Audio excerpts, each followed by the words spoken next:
Shalom à vous, frères et sœurs de Jésus-Christ, chercheurs du royaume de Dieu. En Luc 11, de 11 à 13, nous lisons: Quel père parmi vous, si son fils lui demande un poisson, lui donnera-t-il un serpent au lieu de poisson? Ou encore, s'il demande un œuf, lui donnera-t-il un scorpion? Si donc vous qui êtes mauvais savez donner de bonnes choses à vos enfants, combien plus le Père Céleste donnera-t-il l'Esprit Saint à ceux qui le lui demandent? Bien-aimés, ici, l'Esprit Saint est présenté par le Seigneur Jésus comme le meilleur de tous les dons. Essayons de comprendre pourquoi.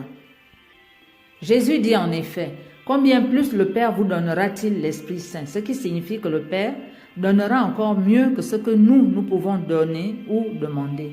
Et que ce mieux, c'est l'Esprit Saint. Amen. Cette phrase veut d'abord dire que Dieu est plus généreux que nous les humains. En effet, Dieu offre le meilleur don, en qualité, en longévité, en capacité aussi. Nous offrons à nos enfants des choses qui ont une durée limitée, du périssable. Dieu nous offre la vie, l'éternité, parce que l'Esprit Saint, c'est la vie. Les attributs généraux de l'Esprit Saint sont la sagesse, l'intelligence, la science, le conseil, la piété filiale, la force et la crainte de Dieu. C'est lui qui donne et qui est la grâce qui vous manque et dont vous avez besoin.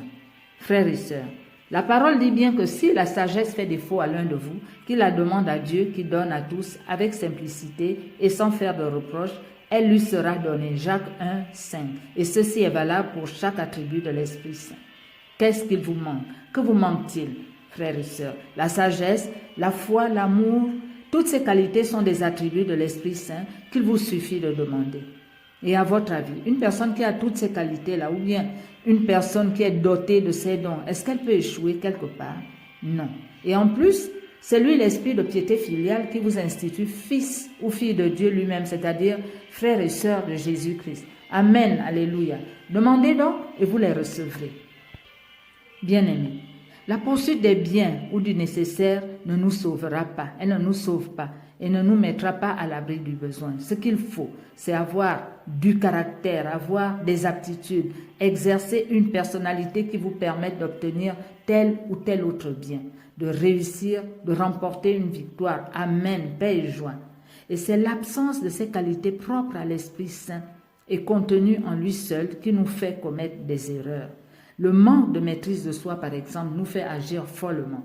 Le manque de foi nous rend incrédules ou païens. Le manque de sagesse nous fait agir follement. Alléluia.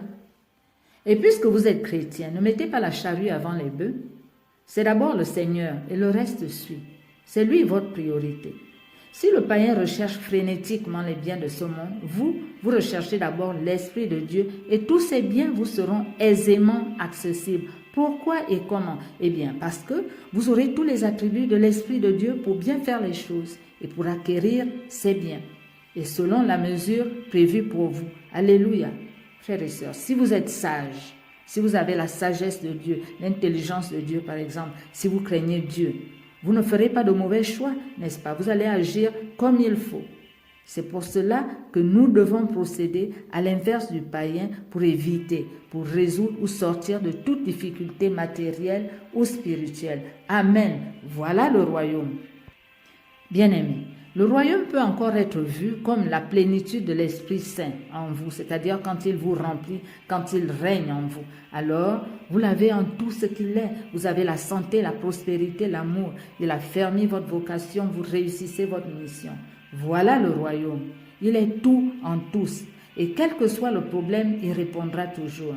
C'est lui qui vous a créé, vous et le monde. Il ne s'adapte pas au monde, ni à vous. Mais il continue de créer le monde avec vous, en passant par vous, en continuant aussi de vous créer. Amen. C'est pourquoi il nous faut vraiment chercher le royaume de Dieu, frères et sœurs.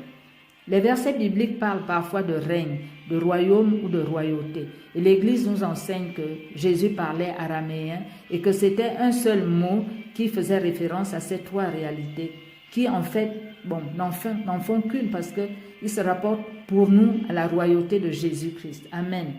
Et si Jésus est celui que vous avez reçu, si vous le proclamez roi, le roi est donc en vous avec son royaume. Est-ce qu'un roi va s'établir quelque part sans son royaume? Le roi est roi avec son royaume, sinon comment serait-il roi? Voilà encore le royaume de Dieu. Il est en vous. Frères et sœurs, reconnaissons donc que Dieu est vraiment plus généreux que nous et que l'acquisition de l'Esprit Saint dépasse et de loin toutes les bonnes choses confondues. C'est lui le bien le plus précieux, la perle, le trésor, le meilleur héritage qu'on reçoive de Jésus-Christ. Et c'est lui qui nous permettra d'obtenir tout le reste, de combler nos besoins. Et seul Dieu est capable de ça. Seul Dieu peut contenter ainsi tous les êtres humains, depuis la création de l'homme jusqu'à la fin du monde. Seul Dieu ne change pas dans aucun de ses attributs. Et tout chrétien conscient devrait normalement dépenser toute son énergie pour trouver un tel trésor qui réponde ainsi à tous les besoins existentiels. Et ça aussi, c'est le royaume. Shalom à tous et à chacun. Amen. Alléluia.